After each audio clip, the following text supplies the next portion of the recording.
Join us WrestleMania weekend for the Internet Darlings Live event featuring your favorite wrestling YouTubers. The link is in the description. This is Charlotte, and you're watching Going In Raw. That sounds terrible. What's up? This is the most must-see WWE superstar of all time and his lovely, gorgeous wife, Marie. and you are going in SmackDown Live. Who needs Raw? What's up? It's your girl, Sasha Banks, the legit boss, and you are watching Going In Raw. Oh, baby, I like it Raw. Oh, baby, I like it Raw. And you are tuned in to Going In Raw right now. How you doing? Hey, friendo, Steve here. And Larson. And welcome to Going In Raw, the only pro wrestling podcast you need to be listening to right here at youtube.com/Steven Larson, and anywhere fine podcasts are available, including the iTunes, where if you hit that subscribe download button, then it helps us out. It gets more exposure to the show. We get jacked up in that sports and rec category. Yes. Fantastic. We're also available on Podbean, Stitcher, SoundCloud. SoundCloud.com/Steven Larson. Maybe someday Spotify. At some point, our goal is to be on Spotify. We're also available on the Patreon at patreon.com/Steven Larson. Right now, we have about 50 some odd people watching this live streaming. They're interacting with us in chat, letting us know if our audio is okay, talking about ribs, how to create and fashion the best ribs for eating purposes. Yes. And that's great. So that's like $5 a month. You get one of these every single week. You get to watch us recap Raw and talk to us and get a bonus episode. Yes. Yeah. We're also available at prowrestlingtees.com/Going In Raw. This is not one of those, and neither is that, although that is a clothesline apparel. Yes, which is produced and distributed by 1 Hour Tees, same parent company as Pro Wrestling Tees. Exactly. But we have 5 quality designs at prowrestlingtees.com/Going In Raw. You guys can check that out right now. So we're on the road to WrestleMania. We're out. The exit sign is in sight. Yeah. Person at Road Passing WrestleMania. the last rest stop on to the exit. Last wait a exit second. Before the road to WrestleMania. What? I have our patrons loaded up Oh, yeah. here. Yeah. In appreciation of Patreons kicking in money to our show, helping support the cause, I like to read their names every week. I'm going to do that right now before we get into Raw. Sorry for the cock tease, everybody. Donald Philman, Damian Martin, Pre-Cum Nay champion JDP. Nay on Pre-Cum. Interesting. I don't really want to read this one. Vaginal Kisses. Put in money. You can, whatever name you want. I'll probably read it. I am Crickish. Put in money. Puka Minute. Jake Riley. Beals 17. Josh Long. Mikolos Pike. Kamau Vaughn. Preston. Austin Marshall. Shane. Sydney. Alex Leonard. Craig Haddle. Jordan Gonzalez. Lupe Hernandez. Florian Jurgens. J.S. Wooten. Brandon Holtz. Tyrone Hamilton, Mark Appleby, Gazpacho Soup, Eric Hobson, Alejandro 13, Ross Clark, Walter Kennerly, Brad Hardcastle, Adam Corona, Toby Pradell, Juggernauts, the Going In Raw Grand Slam champion, Paul G. Verdon, and Brian Siret. Thank you all for putting in money for the Patreon. I really appreciate it. You know, they open up their wallets and they're whatever. Anyway, let's talk about Raw. What do you think about Raw in a nutshell, Larson? Overall, I thought it was a fairly enjoyable show. I thought it would have been much more enjoyable if it were only 2 hours. That being said, though, I can't really think of a whole lot that could have been cut. That's kind of like the yeah, I know. I looked at the notes and I was like, oh wow, that's it. It was just a lot of good stuff. Usually Raw could be whittled down to 2 hours. They cut out the filler. Yeah. But no, this one actually felt more brisk than usual. Everybody a little bit more pep in their step. I guess if there would be one criticism, it was kind of light on matches. Yeah, but it was heavy on story. I'm trying to look at what the filler is. I'm looking at your 7 notes, matches, and I'm looking at where the filler could be. But the matches were quality. Yeah, they're good matches. Yeah. What do we have? Nia Jax versus Bayley, Austin Aries, Tony Nese. Who doesn't want to see that? Roman Reigns versus Braun Strowman. I mean, like the one match that probably maybe could have gotten two of these matches cut would be Charlotte versus Dana. Yeah, 2 of these matches. But you need to have that match happen at some point. We're at Fastlane, and they were better here. Oh, God, yes. And these were the actual matches that we figured we should have gotten at Fastlane. Especially the Sami Zayn Samoa Joe match. Yeah. Vastly superior to their match at Fastlane. But we're getting ahead of ourselves. Let's talk about... Let's start from the jump. Mick Foley came to the ring, and he read He read off of index cards. Saying that he was taking a leave of absence, and he said, He rips them up, doesn't rip them up, but he says, I get here and Triple H hands me these cards to read. I'm Mick Foley. I'm a legend. I don't read cards.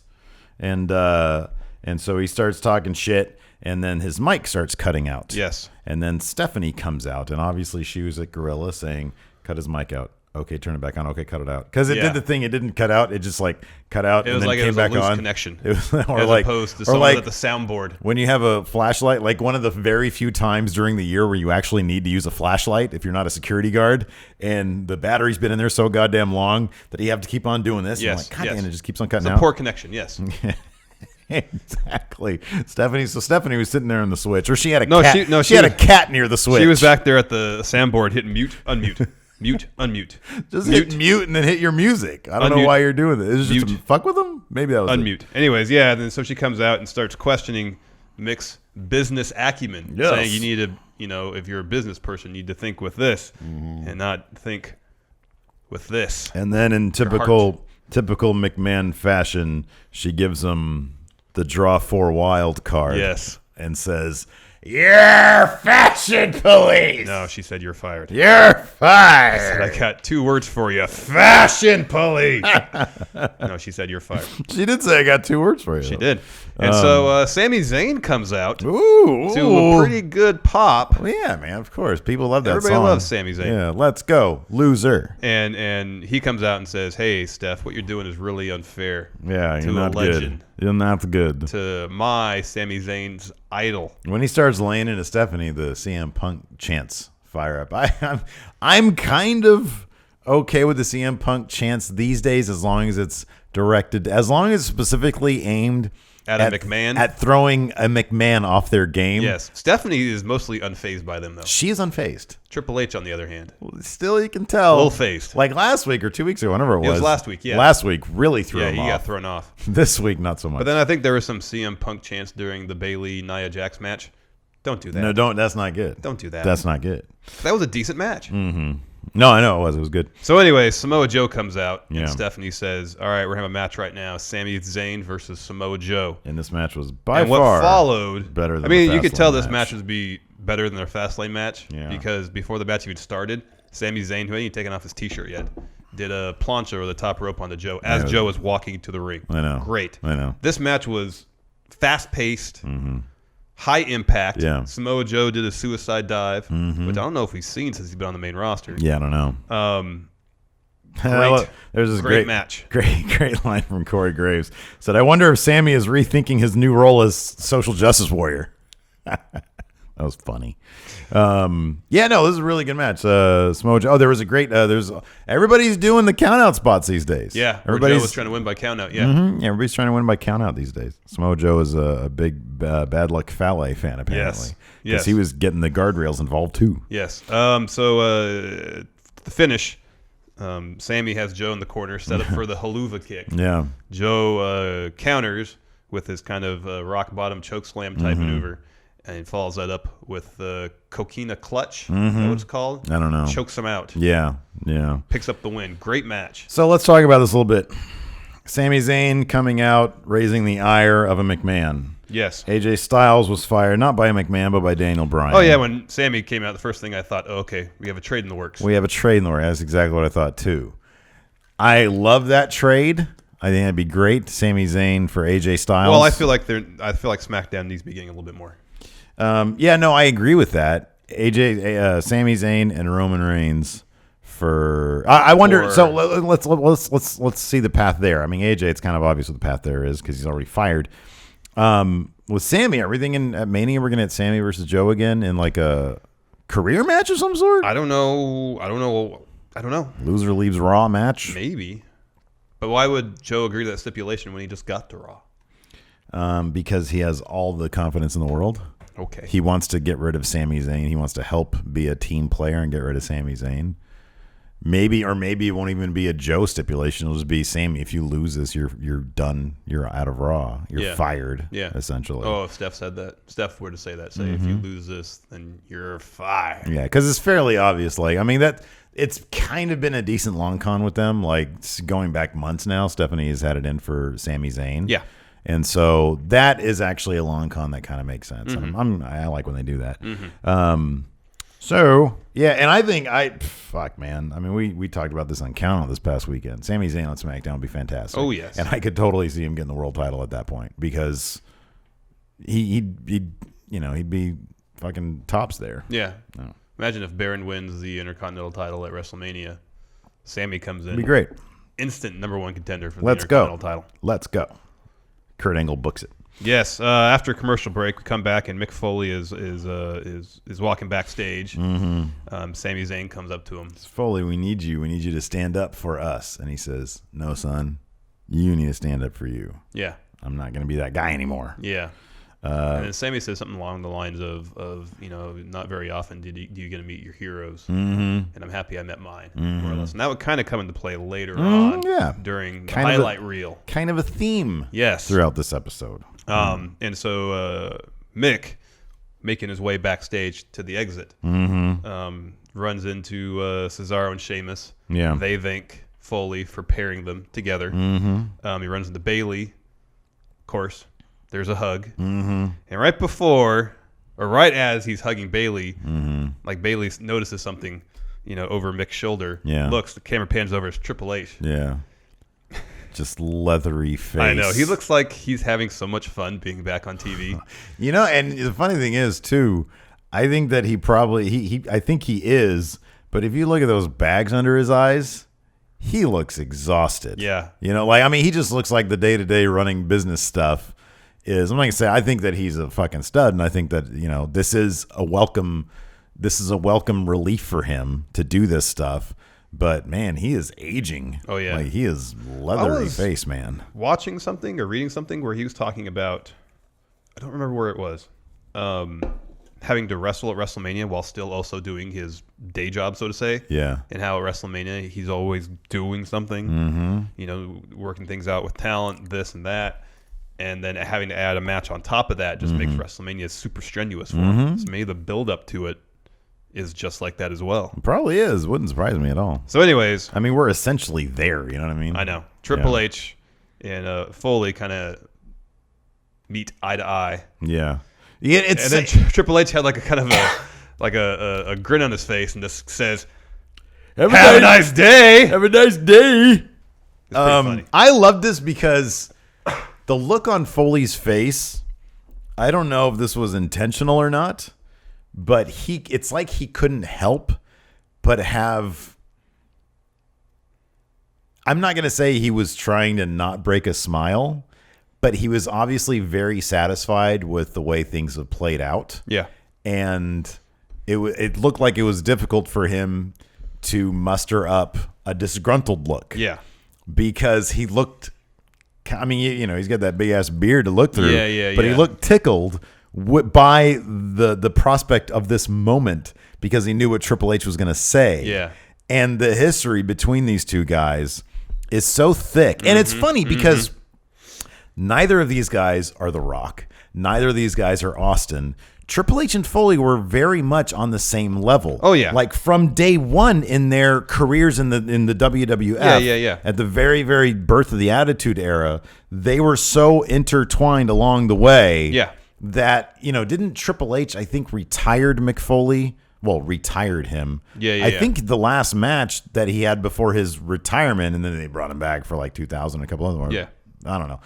It was that it was like a cage match or Hell in a Cell or some shit. I think. Yeah, I think it was Hell in a Cell. Even before that, the night that Foley first won the WWE title. DX was out there to help him out. Yeah, exactly. So like, it's so much fun to see these two guys, and that idea of it's 2017 WrestleMania, and we're kind of the two biggest attractions for the show. Still, Austin's gone, Rock is gone, the two big names.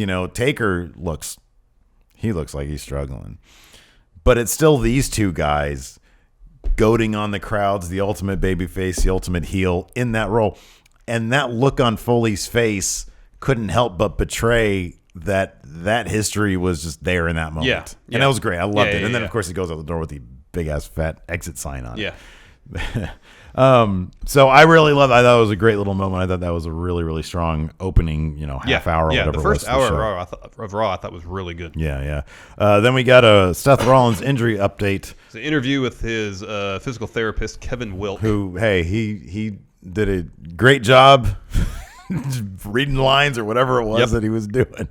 And according to him, it was like when I tried to get my dad to act for like a short film. Yes. According to Kevin Wilkes, Seth re-aggravated his injury last week during the beatdown at the hands of Triple H. Sure he did, Kevin Wilk. And then was asked, will Seth Rollins compete at WrestleMania? Yeah. And he more or less said, I don't know if there's any doctor that will clear him to compete at WrestleMania. But then he said something along the lines, Seth is really determined, so who knows? Yeah. Essentially. Yeah. Then we had Charlotte versus Dana. It's funny because if this wasn't WrestleMania season, this would have been on a pay-per-view because this would have, Dana Brooke, since she's arrived, she has been Charlotte's protege or, lackey for lack of a better word. Yeah. But I thought this was a pretty strong match. Yeah. The crowd started chanting, "We want Paige," which is probably inappropriate. But, they're going to do what they're going to do. Yeah. I don't know. I'd like to think that this is. Obviously they wouldn't have been chanting this had we not got the sex tape leak and everything. Yeah, I don't know. Probably don't chant that then. No, well, I just feel like in general, if there's two wrestlers in the ring competing, there's really no way I can justify this. Give them your attention. Yeah, I know. Charlotte went over, but Dana Brooke looked pretty good. Yeah. Wait, wasn't there like a couple of botches in this match? Not that I noticed. Some people on Twitter were talking shit. I kind of half paid attention to this one, and somebody said something about a botch. Well, I didn't notice. I forgot. Charlotte went with the boot. Yeah. I hope that Emma comes back sooner than later, and I hope they pair her up with Dana Brooke again because I thought they were a good pair. They were a good pair. They really played off each other well. And I think Dana Brooke can still learn a lot from Emma. Yes. And maybe, maybe out of the spotlight of the Charlotte scene, which is constantly main event women's division scene, maybe Dana Brooke will have a little bit less pressure on her so she can continue to to grow comfortable in the ring. Yeah. Let's see here. Then we had Stephanie backstage talking shit to Bayley. Bayley was saying, "You use your powers to hurt people." I don't know. Bayley, there's such a fine line for me with Bayley between being. I like when Bayley understands that she's living in a shark's world and she's not a shark, but she still has to find a way to succeed. Yeah. As opposed to, you hurt people and you're mean. Yeah. I'm not huge on that. I'm not either. I don't think that's really what the direction they should be going with her. And too often that's the direction she goes in. Yes. You know what I mean? Yes. So, or that's the direction she's given to go in. Yeah. That's a given. Then Stephanie says that Nia Jax, who got DQ'd last week in her match against Bayley, is going to get another chance. And if Nia wins, she will be put into the Raw Women's title match at WrestleMania, making it a fatal 4-way. And no DQ match. Yeah. We'll talk about that when we get to the match. Yes. Next, we had the highlight reel. Featuring the most over wrestler in the company right now, Yes. Chris Jericho. Man, that response he got when he came out was fantastic. And this is how you build a baby face. And dude, it's only been, okay, so when did Chris Jericho and Kevin Owens first hook up? Was it? They were. Has it been a year? I don't know if it's been that long. Okay. But they first started doing stuff together, I believe, well before Owens won the Universal title.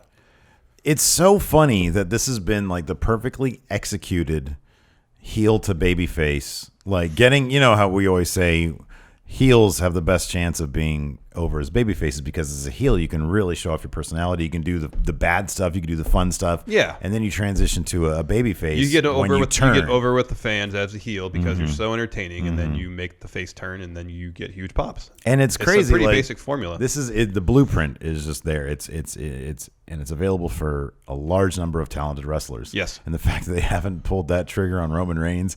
And how long ago did the Shield break up? A very long time ago. 3 years ago. 3 years ago. It's baffling. And they haven't taken taken 8 months to just see if this could work. I know. We want to get this guy over. Let's just see if this can work. Let's heal him up for 6 months. It's 6 months. It's not going to kill you. And let's see if we can get that over. I know. It's so confusing. I know, because look at Jericho now. He's massive. And so on the highlight reel, he was going to show the world the real Kevin Owens. And it was kind of what we figured it would be. Well, it kind of harkened back to what Sami Zayn told Foley about meeting your heroes. Yeah, exactly. And so the real Kevin Owens is a Jericho mark. And this was so expertly done. So he shows a picture first of a teenage Kevin Owens wearing the Y2J shirt, doing the pose. Yep. As he said in his parents' basement. Yeah, with a picture of on one side behind him and a picture of an unnamed busty woman Yes. next to that, which was fucking great.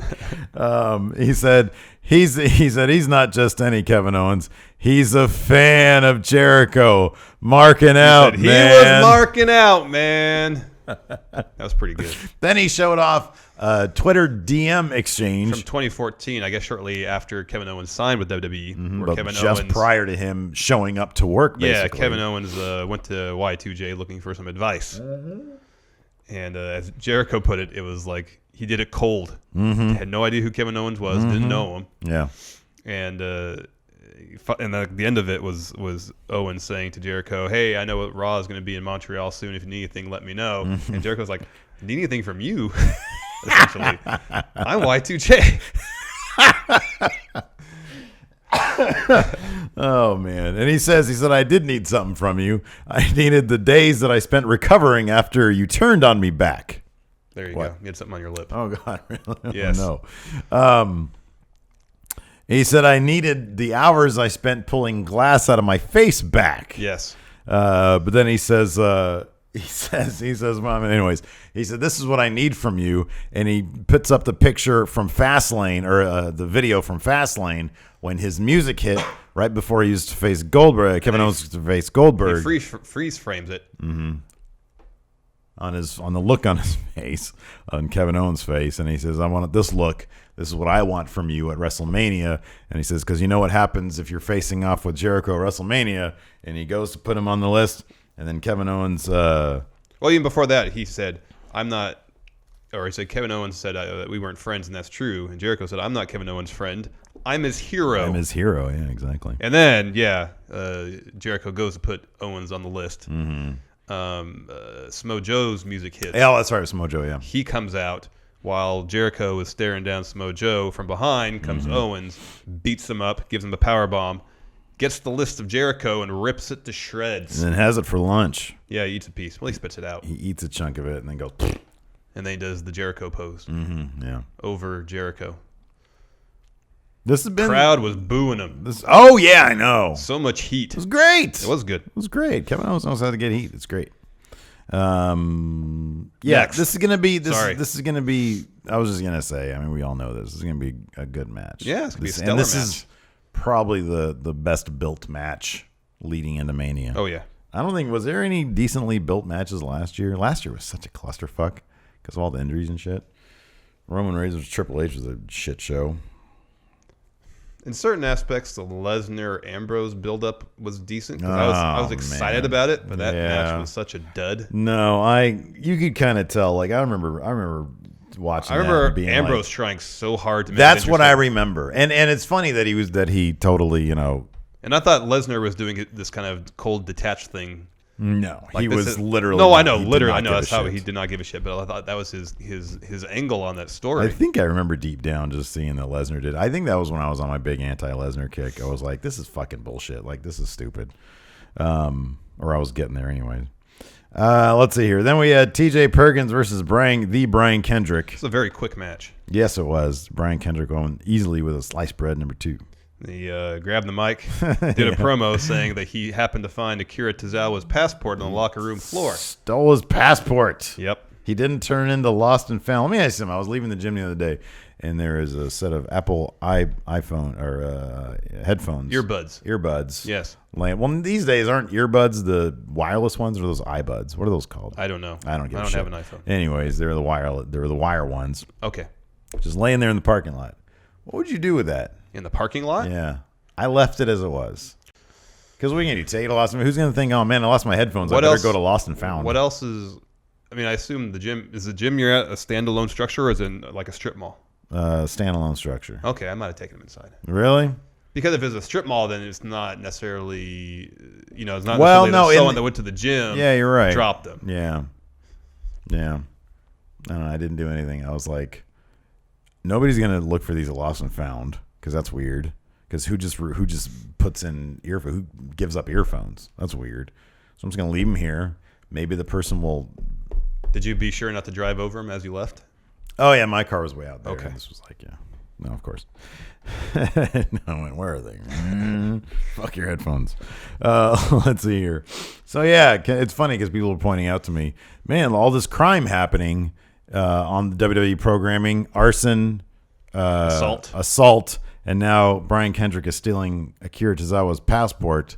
I'm like, that kind of pales in comparison to arson and assault, especially the arson thing. Assault, it's wrestling. It happens everywhere. Yeah. The backstage brawl is a time-honored tradition. And that's pretty burning down a assault. man's house is not a time-honored tradition. So I think if you're in a wrestling match, that's sanctioned. Yeah. But if you're backstage, you just beat somebody up, that should be considered assault. Yeah. Yeah, but that happens all the time. Exactly. I would think that's just part of the gig. Yeah. Then we had a Roman Reigns interview. He always just lingers by himself. He's always just milling about when the intervieyer comes up to him. He's a bit of a loner these days. And I still feel like they're so confused. I feel like, man, it's just they're really just fumbling. They the want him to ball. be top face, but they put him in a situation where he's gonna get nothing but heel heat. Yeah, I know. Nothing. It's like it's borderline X-Pac heat. Yeah, because he says shit that doesn't even. It's like. People ask. He doesn't even have the respect angle for the Undertaker thing going. No, he's completely disrespectful to the Undertaker. Completely. It's like it's my yard now. People ask me how I feel about the Undertaker. The only time I ever think about the Undertaker is when he's is on his back looking up at the lights or something like that. Man, and like he's even not. And there's even an element now of God, Undertaker's in such, but like that end segment, man, he looked like he was in pain. He looks like he can barely fucking move. I know. So yeah, Reigns said some stuff that was like just disrespectful towards Undertaker. He just didn't do anything to endear anybody to him. I don't get it. Now, if he said this, if he framed it, or if creative framed it as if, all right, Roman Reigns, I want this to be my yard, but for this to be my yard, with all due respect, as Roman has said several times in the past, I need to get by the Undertaker, right? Because he's this has been his yard for 25 years. Yeah. If they made it about respect, yeah, maybe that's one thing. Yeah, I know, but it's not. He's just like shitting on him. There's no real focus there. Other than who like runs the yard. Yeah, that's it. Yeah. Whose yard is it? And I'm not. That's literally the storyline for this. I know. Didn't they even have like a little thumbnail video thing that said whose yard is it? Yes, last week. Damn it! I really should use that for the thumb. Yeah, I don't know, dude. It's so dumb. It's. Here's my question too. Is that so? We've heard that Roman Reigns' merchandise is like a top 5 seller. Mm-hmm. What sells exactly? I have no idea. His shirts. I mean, I don't see a lot of his shirts out there in the crowd. His shirts are not particularly well designed. No. I don't know what sells. I'll bring this up as an example. We went to NXT Brooklyn last year. What percentage of the audience was wearing Shinsuke shirts? 30%. What's bigger than 100? Yeah, like 130. It was a lot. It was at least 30. Yeah, it was at least there. A lot of red out there. So you can tell just by the eyeball test, looking at that arena. Yeah, exactly. Okay, Shinsuke is selling more merch at NXT than anybody. Yeah, that was obvious. Yeah, but you look, and granted, you're not in the audience, but on television, you can kind of get a general general idea of who's wearing whose shirt. You can see how much Cena gear there is. Yeah. You can see that all over the place. Yes. I've seen people out in public wear Cena shirts. Yeah. I have not seen anybody in public wear anything Roman Reigns. There is no iconic Roman Reigns shirt. This kind of thing. Whenever Cena comes out with a new shirt, it immediately is John Cena's shirt. Like you can tell, you can just see, it's like, okay, it's one of the primary colors or it's a bright color. It has sort of that comic booky John Cena figure on there with a new pose, or they're doing the Pabst Blue Ribbon, the PBR shit, or whatever, the Patriots type.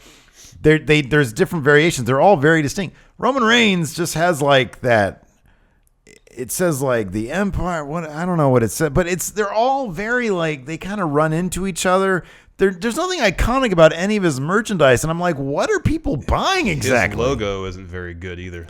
I'm not even sure what his logo is. It's 2 R's. Oh, that thing. Yeah. I don't see that as an iconic design on any not. shirt. It's just sort of hidden in this other. And I'm not saying that they're poorly designed. They're just not nearly as iconic as so much of the other merchandise out there. You know, Shinsuke's got a red shirt that says strong style and a very unique thing that looks like him, or he's got the black shirt with the red right. Like everybody else has like an iconic design. Everything about him is so like it's. Do you remember in the 90s, the Rob Liefeld type comic book? Yeah. How he made a comic and then everything after that, like, you know, in his studio, everything sort of mimicked his a little bit. Yeah. Roman Reigns' design looks like a 5th generation clone of a Rob Liefeld comic. I can see that. It all just looks so generic and weird. Mm-hmm. Like there's nothing iconic. I don't know. My point is, I don't know who's buying this shit. And I mean, if it's kids, it's fine. If kids like Roman Reigns, it's fine. I don't know what they're buying though. Yeah, I don't know either. I don't know, man. I'm seriously not trying to shit on Roman Reigns. I feel like we've made it. We've always said, okay, we don't necessarily blame him individually for kind of everything that's going on around him. It's not entirely his fault. He could sell better. There's details that he has yet to learn because he's relatively inexperienced compared to a lot of the people on the roster. But he's not to blame for creative mishandling. And we've said this before, the lack of selling might actually be a creative decision. Exactly. And so he could be told, hey, you're selling too much. Stop selling so much. I think our main thing of the Roman Reigns, and I don't like to shit on this stuff necessarily, but there are so many different paths to success, and I don't feel like they know which one to take or whether to take any of them. I just think that I don't know. I don't know what the deal is. It doesn't seem bizarre. like at any point that they say, okay, this is the vision we have for the Roman Reigns character, and let's follow through on it till the end. Yeah, exactly. It seems like they've changed directions so many times. Yeah, it's so bizarre. But all with the idea that he's going to be the top guy, but without a plan in place for that to happen. You just can't keep shoving him on TV all the time, having closed the show ad nauseum. Yeah. And expect people to cheer for him. Yeah. Especially when he's in positions constantly where people pretty obviously get the idea that he's being shoved down our throats. Yeah. Yeah. It's as weird. the top guy, because he's never, sorry, not never. The Shield were built up. Granted, they were given a prime spot, but their popularity was organic. Mm-hmm. People liked their work. Thus far, Roman hasn't either been given an opportunity to get popular organically, or it just hasn't happened. Yeah. And so whatever popularity he has is just because he's constantly in a prime spot. Yeah, exactly, yeah. And it's not, he hasn't developed that organic fan base that'll stand by him. Yeah. This hasn't happened. It's so weird. Then we had a Goldberg-Lesnar video package. Yeah, there's two of them. This one focused on Goldberg. Later in the show, we had one that focused on Lesnar. Brock Lesnar. Then we had Stephanie talking to Cesaro and Sheamus. She said, was just going around backstage that was more or less punishing anybody that was friendly with Mick Foley. Punishing, yeah, exactly. So she said, you have a match tonight where it'll be the two of you against Enzo and Cass and the club. Yeah. A 2-on-4 match. Yeah. Then we had the Nia Jax Bayley match. This was fun. Yeah, no, it was a decent match. It was good. I'm honestly not huge on Nia Jax being in the Mania match. I'm really not. I don't think she's a wrestler on the level of those other three. And I just don't. I think that it could be a really fantastic match without her.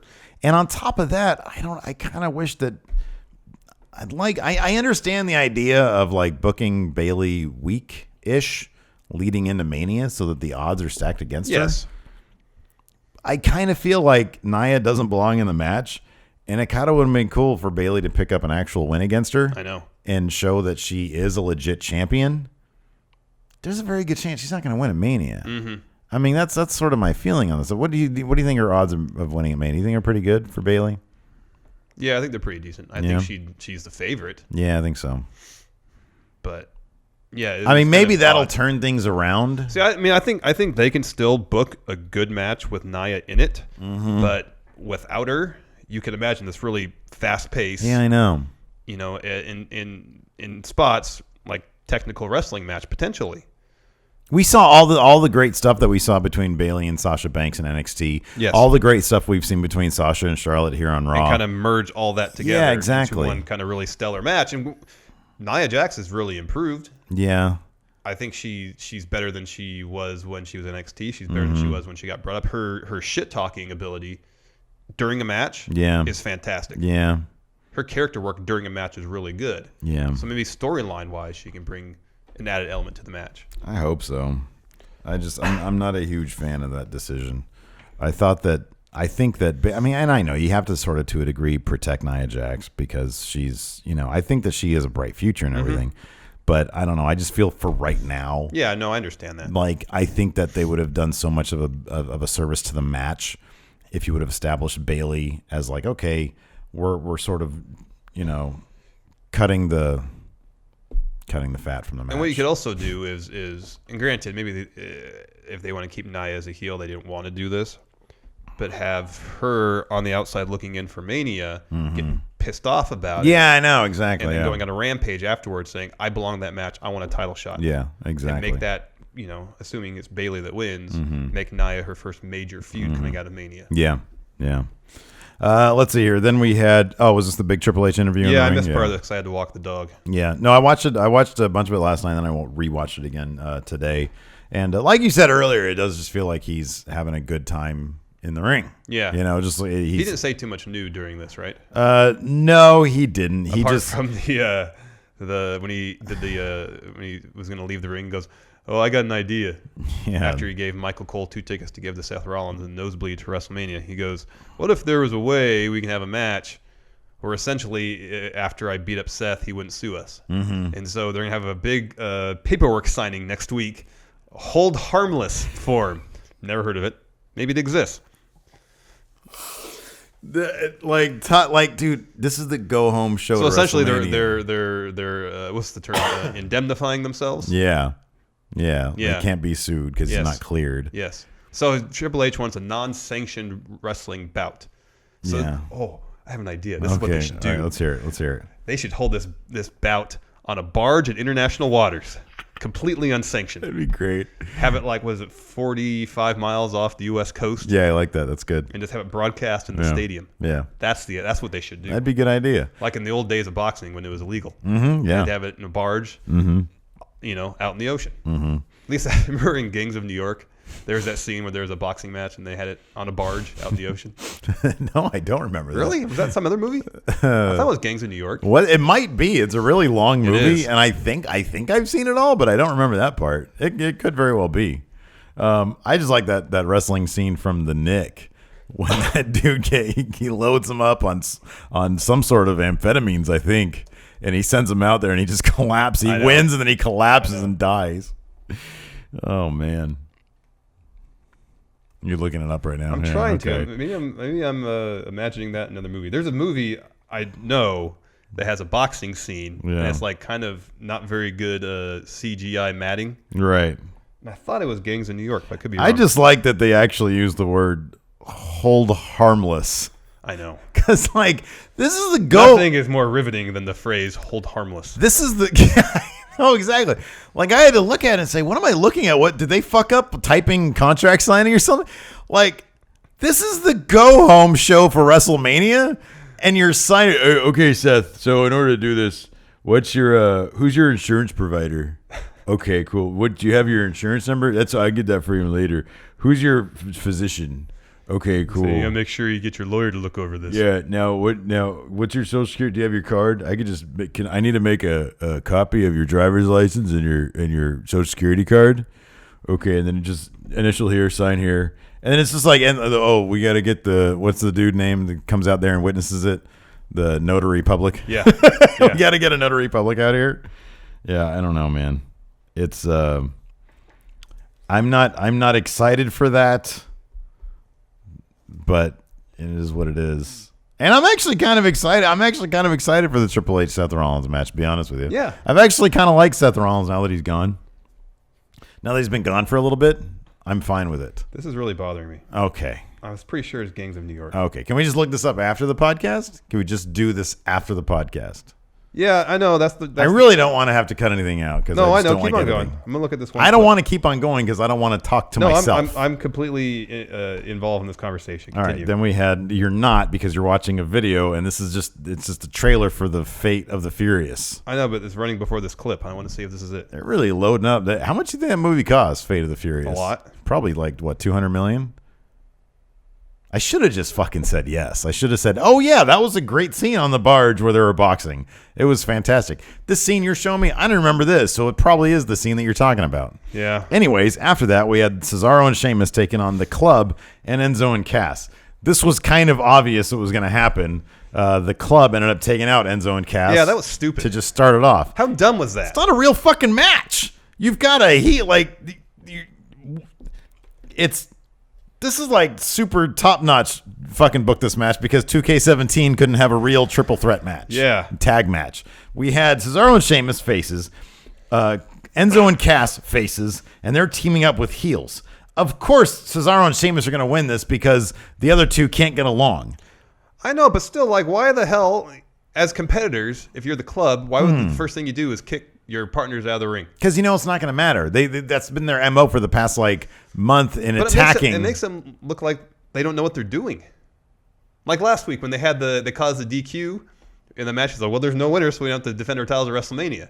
Well, no, yeah, you're gonna have a match at WrestleMania. I agree with you. That definitely. But this kind of made me feel like, okay, again, and on top of that, they don't know what they're doing. One thing we never even talked about last week was, wouldn't you want your WrestleMania payout? Yeah. Why would you not want a WrestleMania match?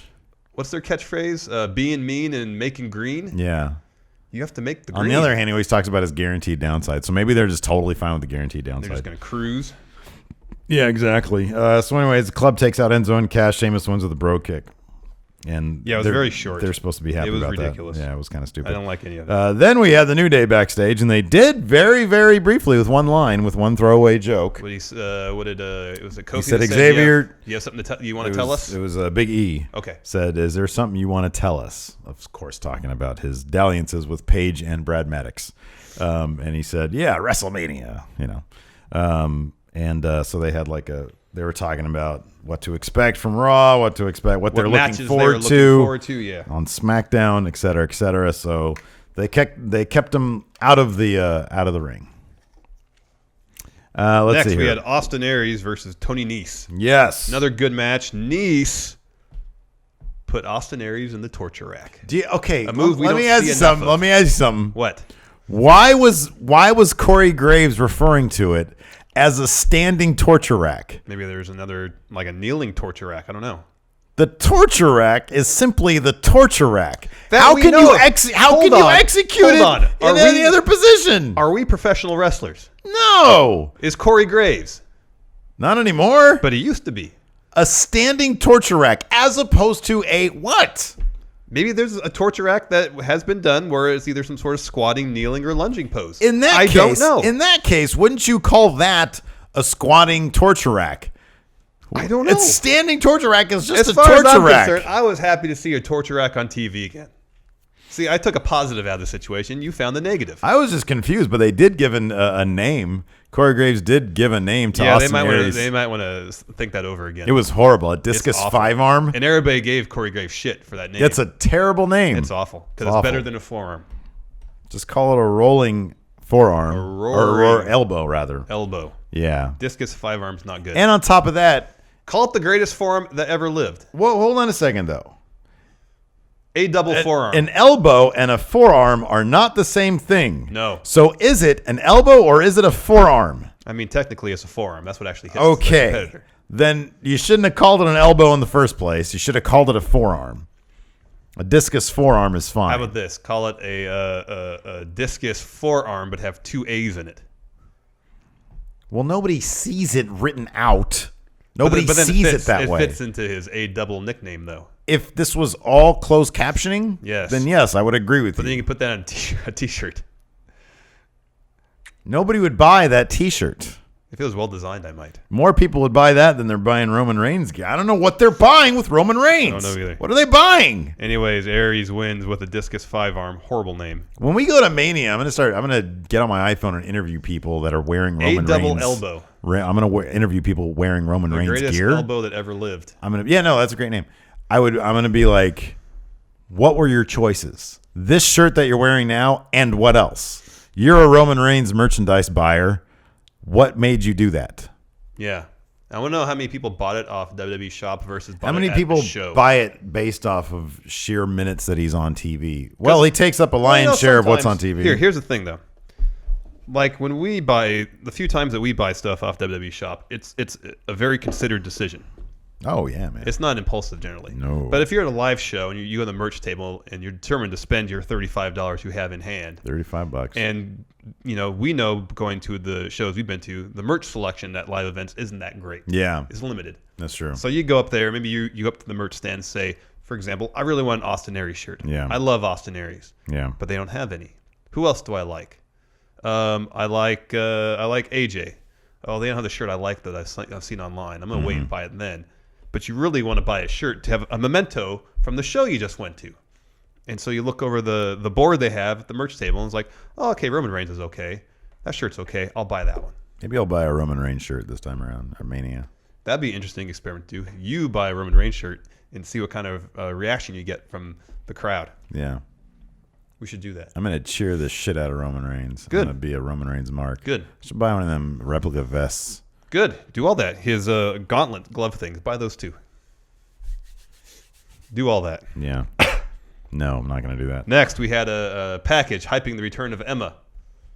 Oh, we did? Really? Yeah, it was really brief. It's the same one they ran last week, I think. Oh, okay. After that, the second video package for Goldberg Lesnar. This one focusing on Brock Lesnar. Then we had a Braun Strowman interview. Boy, I don't usually like saying that people are getting buried, but kind of got buried this week. A little bit. A little bit buried. Yeah, did he say anything of consequence here? He made reference to Roman's interview and said that Reigns. He said, "Wow, he's boring." He said Undertaker's going to need a shovel to scrape Roman Reigns off the mat after I'm done with him. Oh, I like that. See, that's a good line. It is. That's a good line. Why aren't they just trying to shove Braun Strowman down our throats? I'd be fine with that. I'd be totally fine with that. Great. Braun is great. Did you see that Roman Reigns interview? He's boring. That's what he should have said. Man, how boring is he? I was so focused on the Brooklyn Nets logo behind him. Boy, that's a nice design logo. So next, took us to our main event, Reigns versus Strowman. Yeah, this is the match we should have got at Fastlane. I know. I don't know why they did this. Why did they do it this way? I don't know. And was there do they have everything booked out? Like they say we're gonna do this at Fastlane, but then in the second to last show leading up to Mania, we're gonna do this again in the main event. Let me ask you this: what's more effective? I don't know. One of the reasons they had Reigns beat Strowman, I'm sure, is to make him the concept of him beating Undertaker more believable. Yeah, because they're both tall and bulky and athletic. In terms of making the storyline interesting, what's the superior scenario in your mind? That or Reigns struggling with Strowman, have him lose at Fastlane, lose clean at Fastlane, and then he could win this match. I mean, it's not going to happen. It would never happen. Because if this is Reigns' yard, he's not going to lose clean. No, I'm trying to think of the scenario and play it out in my head. So he loses after a hard-fought match. I mean, maybe like something brutal happens. Yeah. You know, like where Strowman power slams through the table. Mm-hmm. Have him do that to all the announce tables around ringside. Yeah. Put him back in the ring. Give him 3 more power slams. Just decimate him. Mm-hmm. Go for the pin. Yeah. And then week after week, Reigns, has. Because we always said that we never see Reigns struggle, essentially. Mm-hmm. Give him the storyline where he struggles briefly leading up to his match with Undertaker. Yeah, I know. No, I like that. I like that, I guess. But, I mean, it's the kind of thing that it's hard to think too much about because it's not going to happen. I know. Because I like it. I like a mini feud with Strowman, and then it, takes everything out of him just to beat Strowman last night, and then the Undertaker shows up. But that's just not going to happen. No, I know. This is not how they're booking him. But, yeah, I like that better. So this match happens. Mm-hmm. It's whatever. Yeah. Reigns gains the upper hand. Every bit of offense he had was booed. I know. Yeah. He's waiting for Strowman to get up so he can spear him. Mm-hmm. Undertaker's music hits. Lights go down. Lights come up. Undertaker's standing there. They have a stare down.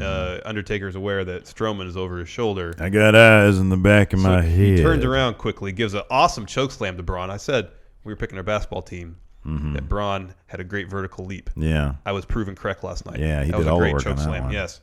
And then it was kind of a cool moment where Undertaker, after he chokeslammed Braun, he realizes, I turned my back on Roman Reigns. Okay, here's something bad is going to happen. This is the funny bit. You're right, and I loved it.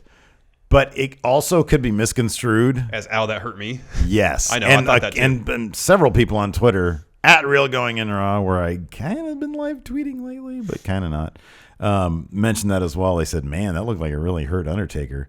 Because the thing is, during that entire sequence, you never really see Undertaker move at all. And then when he took that spear from Roman Reigns, it looked like it hurt him. Yeah. Like, it looked like it hurt him. So, like, seeing his face in pain, and then he sort of hobbles back around, realizing that Roman Reigns is behind him. Which here's my problem with it, is that wrestlers don't usually do that. You don't usually get a lot of, oh, fuck, something's going to happen. And when you do, it's always effective, and I always like when they do that. Yeah. You just don't get a lot of it because it kind of betrays a vulnerability that, I'm about to be fucked. And when you're looking at The Undertaker, you don't want to think, you don't want to see him think, I'm about to be fucked because it's The Undertaker. I don't think I liked it as a moment. Yeah. I don't necessarily think it was Undertaker is saying, I'm about to be fucked. It's like, I took my eyes off. No, I think what it was, really mattered. Yeah, which is kind of the same thing, though, because he's like. But I can understand why Undertaker would want to go to Braun and chokeslam, establishing his dominance. Yeah, no, I get that, and taking another foe out of the equation, at least immediately. I get that. Yeah.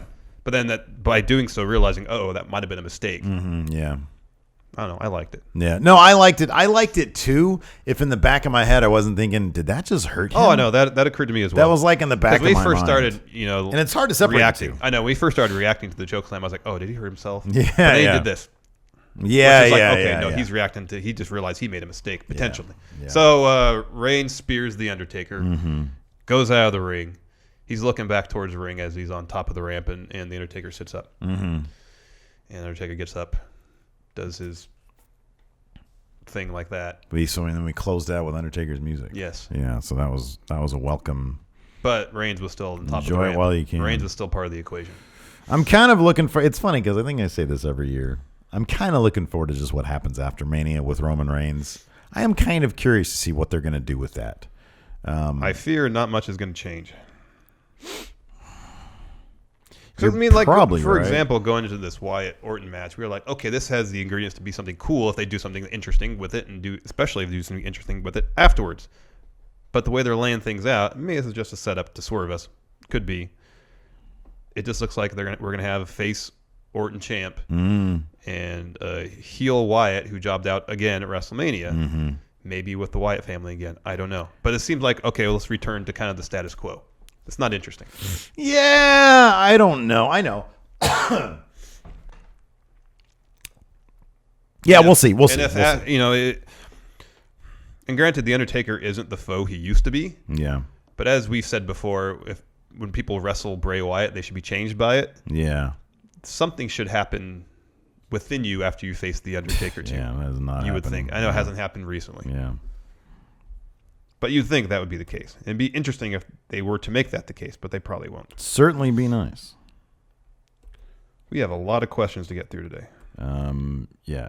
I mean, we're not going to answer them all. Yeah, we got 145 questions. We're not going to answer them all. But let's answer some questions. Yes. I'm loading up all the questions. Yeah, no, I have one right now. Terrence Thompson. A fucking cat. I think he's referencing Fun Wrestling. You can give a wrestling contract to a cat, but Eddie Bennett couldn't even sniff a spot in Ulysses Memorial Battle Royal. You must fix this immediately. Terrence Thompson, I believe, is the advocate for Eddie Bennett. Anyways, now the question: should there be trades at WrestleMania? They would add a more unsettling reality-based feel to the show with superstars on edge and being swapped throughout the night.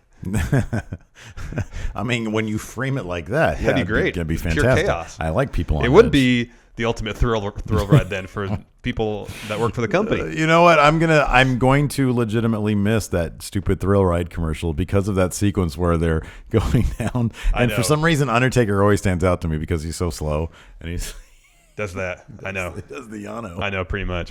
Let's see here. Alejandro 13. He says, I remember listening to one of your podcasts and one of you saying you didn't like the Connor the Crusher award. Why is that? New Patreon, by the way. I love the show. Thank you, Alejandro. It wasn't that. It was the Warrior Award. That's right. Yeah, Warrior.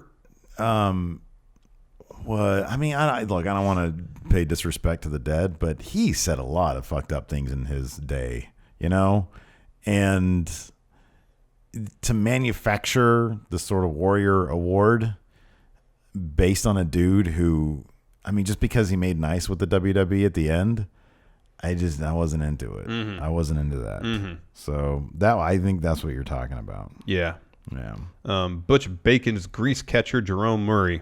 Who do you guys think the new Raw GM could and should be? It's going to be Kurt Angle. It's got to be Kurt Angle, It's right? going to be Kurt Angle. It's going to be Kurt Angle. That's a fucking mark out moment right there. I know. Raw after Mania. Yeah.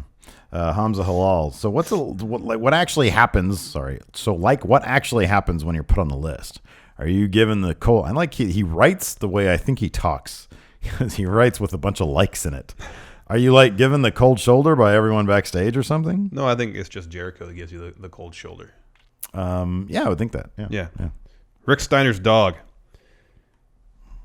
If you could pick anyone to be the No, it's not Rick Steiner. This isn't Rick Steiner's dog. Sorry, I just noticed. This is Scott Steiner. I just noticed he asked the same question. This is Scott Steiner. Fat bastard champ Alex Foster. What Fat character? Bastard. What character should be added to Southpaw Regional Wrestling? He has Eric Rowan. That's good. A robot learning to love, and Sheamus as a gym teacher who really wants to be a ballerina. I like this too. Nathan Ragland said Nia Jax as a pie baking champion.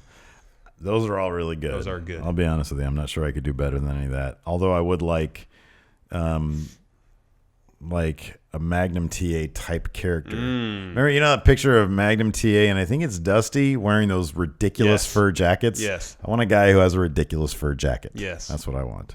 Who would play not Magnum TA? Baron Corbin, because he has a motorcycle. No, he needs to be someone that's like Magnum TA was a stud. Baron Corbin's not a stud? No. Oh, he's a stud. No. Are you kidding me? I would love to look like Baron Corbin minus the balding bit. Bobby Roode. That'd be good. That'd be really good. You win that one. Yeah, that's right, I do. Here's James Rodriguez. What is the best and worst build-up to a feud you can think of? One of the worst ever in my book was fairly recent. It was Reigns versus Lesnar 3 years ago. Yeah. Because it ended literally the go-home image. They were playing tug of war with the world title. Was them playing tug of war with the world title. That was the stupidest shit. I remember laughing at that and being so offended that that's what I paid money to go see, was these two idiots playing tug of war with a belt. That was so stupid. Yeah, that wasn't a good build-up. It was horrible. Last year's main event build-up, Triple H Roman Reigns, wasn't good either. Oh, here we go. Speak of the devil, Nathan Ragland, the Magnum TA champion. Good question. Vince gives you one match on the main card of WrestleMania using anyone in wrestling right now, not just the WWE. What's the matchup, and how will the match go down? Kenny Omega versus Shinsuke Nakamura. I guess, is NXT considered part of WWE, I guess, huh? Yeah, he says anybody. Oh, okay. Anybody. Yeah, Shinsuke versus Kenny Omega. I want a Ricochet match. I want AJ Styles versus Ricochet. Ooh. Did we ever see that? Did that ever happen? That might have happened in the That might have happened, huh? It'd be great to see it at WrestleMania. The biggest stage of them all. I like your idea, though. Let's see here. World Dalton Castle Dick Bump. Oh, I love the Dick Bump. Smappy Jones. Hola, friendos. I know you'll be putting out a prediction show for WrestleMania, but of the 12 titles up for grabs that weekend, wow. Jeez. 5 Raw, 4 for SmackDown. 3 at NXT. How many change hands? What is most likely and least likely to switch? Wow. We're going to do a whole prediction show for that. In NXT, I don't know if any titles are changing in NXT. Rude's keeping the world title. Okay, Rude's keeping it. And then I think Authors of Pain are going to keep the tag titles, and Asuka's going to keep the women's title. All that sounds likely. The world title's probably going to switch hands. Randy's probably going to win Well, the Universal title is going to change hands. Yeah. The world title is going to change hands. The IC title's probably going to change the hands. U.S. title, maybe. U.S. title, I would definitely think the U.S. title. And then the Raw tag titles, probably. Enzo and Cass probably going to win those. Mm-hmm. SmackDown. I don't even think they have a match announced for. I think didn't they? They didn't announce they have a match tonight. They didn't announce American Alpha and the Usos have a title match tonight. Title match tonight, really? Yeah. Oh goodness. The Raw Women's title, I don't think that's changing hands. I think Bayley's going to retain. And then the SmackDown, that's probably going to change hands. Although maybe not. It seems pretty clear that Asuka is not going to show up because she's going to be on the UK tour. Could you imagine how much that would build Alexa Bliss for her to take on all comers and come out on top? I know. That'd be fantastic. Oh, that'd be great. That'd be great. That's like the smartest move they could do with that division right there. Oh, I agree. Yeah. Larson and Steve. Yeah, I saw that. First time patron here. Super excited to finally be able to pay for the show that is continually the highlight of my week. Thank you very much. Thank you, Larson and Steve. Thank you very much. My question is, do you think the enjoyment of WWE is hurt by reading dirt sheets? Larson and Steve was watching Lucha Underground on Netflix, and with no expectations, it was super enjoyable. It really is. So do we think WWE is hurt by the dirt sheets, or our enjoyment of it is? Here's what really hurt our enjoyment. Betting odds. That really hurt our enjoyment. Yeah, it did, because they got most of those right. Yep. Okay, here's the rub. Yeah, I mean, the short answer is yes. It depends on what your definition of entertainment is, because we find the backstage shenanigans fascinating. And so that adds into our enjoyment of it. But yes, it does take away from the predictability aspect of things. Well, here's what bummed me out about the dirt sheets. It's happened the last 2 years. It's generally whatever the initial leaked card is for WrestleMania within 2-3 months of the actual show is generally spot on. So there's not a whole lot of surprises building up to WrestleMania in terms of what the card is. We marked out so hard when Seth Rollins won because we didn't know he wasn't going to cash in. Yeah. We didn't see that coming. Yeah. Okay, what happened at Money in the Bank this year? Ambrose won and then cashed it in that night. We didn't see that coming at all. Rollins, yeah. We didn't Rollins look up. beat Reigns for the title and we didn't cashed see in. any of that coming. That was awesome. Well, no, that's not true. We both said that was a possibility. But that wasn't based on dirt sheet. That was just our own. I think I remember not actually thinking that was going to happen because I was like, man, that would be really cool if it did happen. And I didn't think they were going to pull the trigger on that one. Let's see here. Here we go. Rick Steiner's dog again, because this is like upvoted like by 9. Yes. If you could write Tinder bios for TJ Perkins, Mojo Rawley, and Baron Corbin, what would they say? Baron Corbin's would say, why should you hook up with Baron Corbin? Because Baron Corbin. I was this close. I need to not do this at all because I need to be like professional. But like Baron Corbin tweeted out, he said, "Hey Southwest, why is it you lost my bags? It's been 5 hours since they were supposed to have been here and they're still not here." You're gonna respond I really wanted to Baron respond Corbin. because Baron Corbin, but I did not. I have to draw the line at some point. I feel like Mojo's bio would just write itself. Yeah, Mojo just needs some stream of consciousness. Whatever the character limit is for Tinder bios, Mojo just needs to start typing, and then whenever he has to stop, that's when he stops. Yes. What about TJP? Shit, I don't know, man. I'm 32 years old and I'm still dabbing. That's actually a good question. Okay. Let me ask you this. So, you know how the WWE when they assign or when they work with a wrestler on their gimmick and on their entrance, that usually stays in place. How long after the Dudley Boys started doing the "what's up" thing did they still do it? The answer is 2017. Yeah. Or 2016. Last time we saw them in WWE, they were still doing it. Now, granted, that was a nostalgic thing. Yes. But during their initial run with the WWF, they did that long after the gimmick of the commercial had fallen out of vogue. Yeah. They like sticking with what they do. Well, if the crowd pops for it. Nobody dabs anymore. No. I mean, as far as I know, I've got a couple of teenage stepkids. They never did it in the first place, but they used to reference it. Like I used to see it in Vines and shit when that was still a thing. Yeah. Nobody does that anymore. How much longer is this 32-year-old going to incorporate this into his entrance? Another, like, if he's around for 3 years, is he still going to be dabbing 3 years from now when nobody on the planet's doing that? I think in the near future, the only way he's going to stop dabbing is if he turns heel. I feel like his gimmick... But then if he dabs when he turns heel, that could be funny. If his gimmick really is... I mean, I don't know what to call his gimmick. I've jokingly called it millennial, like stereotypical millennial. If that's his thing, like we've told him about this before. There's a very, very quick turnover rate in terms of those type of the fad type things. Yeah. So why doesn't he just keep it fresh every week, whatever people are doing on fucking Instagram or whatever? I agree. Why doesn't he just do that? I agree. Instead of doing the same thing every week. That's very antithetical to what his gimmick, I think, is supposed to be. Yes. But he's 32. He's not that much younger than us. Not by that much. A few years. I'm not saying he should be old man. Like 32 is not old by any fucking measurement. I'm just saying like he's acting like he's 22. That's not a good look. Anyways. Let's see here. See, now we have to sort through. I know, because we can't sort by most popular anymore. We really need to email Patreon about that.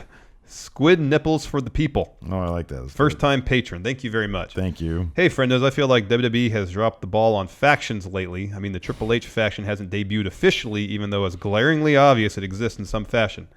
So the reveal is kind of nullified. And they have heavily branded Balor Club since his NXT days, and nothing really happened with that. So with that in mind, if you can make a faction with 4 people, mixed gender, 1 from each different promotion, WWE, NXT, New Japan, Ring of Honor, TNA, whatever, who would be in it, and what would be the way they debut? I agree. I mean, with especially all the talent they have on the main roster, more factions, please. I like factions. Me too. Yeah, I know. They need factions. So let's take the Triple H faction out of the equation because we all know that's a thing. Are they ever actually going to do that as a thing? I agree with the. I feel like they're biding their time until after WrestleMania. I agree with the premise too that it's kind of it's killing the impact that the reveal will be. I know, unless they have someone pretty spectacular as a fourth member. Maybe they're waiting for victories to come out of WrestleMania to say, hey, we showed our dominance and now here we are officially. Or maybe they were kind of doing that in case Seth couldn't be at Mania because they had something else in mind. But now that he's going to be there, they're not going to do that. I don't know. I don't know. It'll probably be a thing where, I don't know. Well, you think they'll get involved in their match? So he's asking us to do. He's asking us to do a faction across 4 people. Mixed gender. I want in my faction Will Ospreay, AJ Styles, James Ellsworth, and Asuka. I don't know, man. I don't know. There's so many wrestlers out there. I can't choose. Who do you want? I want Simon Gotch, Braun Strowman. I want Baron Corbin. I want Tex Ferguson. I want Braun Strowman. Chad Too Bad. I want... And Sea Creature. I just want the Banker. Yeah. The Banker. I want Sea Creature and the Banker. I want Shinsuke. Are you going to buy a Southpaw Regional Wrestling shirt? Are they making? Oh, yeah, that's right. Yeah. I don't know. Maybe. That commercial with Heath Slater was pretty funny. Yeah, it was good. I like that. I like this. Dan Cannon. I'm personally getting a little tired of seeing that WrestleMania sign on Raw and SmackDown. He'd get along good with Jason the Cabbie. Yeah. If you guys could replace that sign with another sign, it could be anything. Fun wrestling. What would you replace it with? Fun wrestling. W. Steve W. You did that in a video, didn't you? Yeah, I did. I had Matthew Ade point to W. Steve W. sign, and it worked great. Patrick Sparks. Undertaker looked like he knew the spear he took was going to be a rough bump. Will this be the worst Taker match in the past decade? Not in the past decade. Oh, it might be in the past decade. What was worse? In the past decade, yeah. You're thinking like past century? No. The Giant Gonzalez match will always be the worst Undertaker match. This might be really bad, dude. This might be really bad. The crowd might bring this to like just... They might not be happy with this match. Mr. Lipkin. Hey, friendos. Recent first-time patron. Thank you very much. Thank you. My question is about Enzo and Cass. I know that they are likely to become tag champs at Mania, but I can't help but feel like they would have been good heels. I also think Enzo would actually be a good addition to 205 Live. Would you be on board with the heel Enzo going up against the cruiserweights with the heel Cass cheating to help him win? It would be a different type of heel for the division, would open up Cass to competing in singles matches with Enzo as his manager. Let me know what you think. Keep up the good work. I think with Enzo's mic skills, especially right when they got brought up, it was going to be tough for them to be anything other than faces. Yeah. Because even his shit talking is, generally speaking, sometimes it's not as creative and funny. Mm-hmm. And granted, it's not to say as a heel you can't be creative and funny. You can be. Mm-hmm. But I don't know. It just seems like that's the position they're in. They're faces. Yeah. And it's going to be really hard for them not to do that anymore. If and when they break up, yeah, one of them be heel, one of them be face. But I think it'd be difficult for them, considering how over they already are. I wouldn't want Enzo in the crew. I'll just say that I don't want Enzo in the cruiserweight division. He's not a terribly great wrestler. No. And that's kind of what I want the cruiserweight division's focus to be. That's, yes. I think what it should be is really good matches. So I'm not huge on that. Paul Iannotta. After watching Lucha Underground on Netflix, I found the commentary refreshing. Matt Stryker and Vampiro are so good together. Yeah, they are. There's no heel face. They actually get along. My question is, why doesn't WWE just have a straight-up booth like a sports broadcast? No, Stryker and Vampiro are fantastic together. Mm-hmm. Really good together. I would prefer something much more laid back, like Kevin Kelly and Steve Corino in New Japan. They were really good. Yeah. That's what I would prefer. Even like what Tom Phillips and Corey Graves did with NXT, with Graves maybe toned down just a little bit. Yeah. More conversational. Yeah, exactly. Let's do one more. I have a good one. I think a good one here. And then we'll go to kayfabe. Lindsay DXHBK. Greetings to both you friendos. Hoping to have a question answered for the first time. Oh, nice. Of all the WCW and ECW members that never had a prominent spot in the WWF, WWE, who are 5 which could have been big if booked right? Also, what is each of your favorite entrances of all time? Much love for you both. Thank you very much. Who could have been hot in WWE, WWF, from ECW, WCW? I'm going to say Sting. Sting never came over. That's true. After the buyout. Yeah. And he could have been, assuming they booked him right, could have been pretty popular. Because he already was pretty popular. Well, okay, let me ask you this, though, because I agree with you totally. The question is, of all the WCW and ECW members that never had a prominent spot in the WWF, I kind of assume he mean out of everybody who came over, but that didn't have, like, for example, Canyon didn't really have a prominent spot, although he did pretty well, I think, in WWF. Yeah, weren't he in DDP? Or was that in WCW? They were tag champions. I don't know, but I remember Canyon. Remember he did the Who Better Than Canyon? Was that in WWF? I think he kind of did that the whole time. I don't know. I kind of remember Canyon just by virtue of like the fact that he was super charismatic. Perry Saturn. Oh, yeah. He was always really good in the ring. Yeah, he was really good in the ring. Kind of a goofball, though. Because he got brought in with the Radicals, right? You know, was it because of injury? I think it was because of injury that Taz wasn't much. Oh, yeah. I mean, he got brought in prior to the invasion. So he wasn't really. Yeah, he left ECW. When ECW and WCW, when WCW came in for the invasion, and then there were sort of the leftover remnants who maybe got left behind a little bit. I mean, I know they brought in some of the Natural Born Thrillers, didn't they? Like Stasiak. Well, that's kind of what we usually say is, who is it? Was it Stasiak who had the trench coat thing when he gave the gimmick, did the gimmicks about I don't remember. What was it, like the Devil's Advocate or some shit like that? Yeah, we looked that up. I don't remember if it was him or somebody else. I always forget. We would remember it that. Wasn't Stasiak. No, it wasn't Stasiak. It was was it Jindrak? Was it Jindrak? I forget. Anyways, one of those Natural Born Thriller guys. I feel like there was some decent talent there. Yeah. But, I think, Jindrak or State, whoever the fuck it was. Yeah. And they were going to do something. They never did anything. Yeah. I don't know. All right, Steve, you ready for Kayfabe Corner? Yeah, it's the greatest trivia challenge in the world. So, 12 if anybody names. Was asking. Some are real, some are fake. Okie doke. I took a different approach to the trivia question today. Did you? I did. Did you know? Sean O'Hare, thank you, Ryan. Oh, there we go. Thank you. Yeah. Are you ready? So the theme options this week up for a vote, which you can vote at $10 per month on the Patreon, is Bobby the Brain Heenan versus Paul Ellering, 2 of the greatest managers in wrestling history. Heenan won. Okay, yes, interesting. Pretty handily. Wow. Are you ready? People love the Weasel. They do. Number 1, Dick Shields. Oh, true. Real. Are you sure? Yeah. Who is that? I don't know. I just know the name. Really? Look it up because I have it as fake. Really? Yeah. Man, you killed it if that's true. But half the time I don't double check my fake name, so. No, never mind. It was All the right. Frank Shields. Wow, good job. Okay, 2. Buddy Rogers Jr. Oh, shit. Real. Yeah. Okay. 3. Dr. Bill Miller. Ooh, that's a good one. I'm going to say fake. Real. Okay. 4. 6-shooter. 6 real. Fake. Wow. 5. Kenny J. Real. Yeah. Okay. 6. Billy Young. Bill Young. Billy Young. Billy Young. Billy Young. Billy Young. Real. Fake. Okay. 7. Killer Kane. Killer Kane. Spell Kane. Like Kane in WWE. F. Okay. Real. Yes. Okay. Next. Jack Dillinger.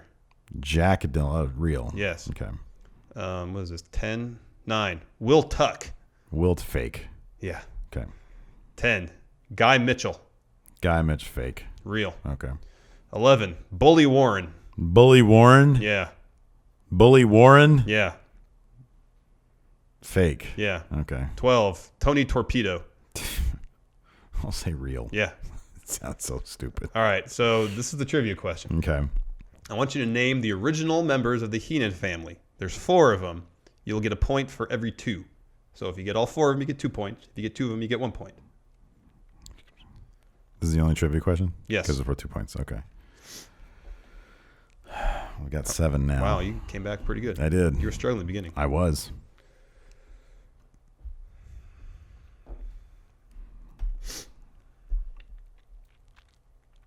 I'm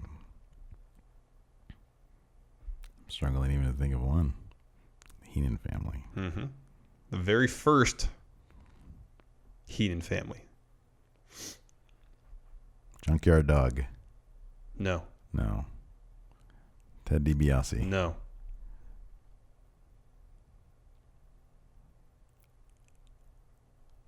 Bobby Eaton. No. Stan Lane. No. He started in AWA, actually. Okay. So it was Nick Bockwinkel, Okay. Ray Stevens, Bobby Duncombe Sr., Okay.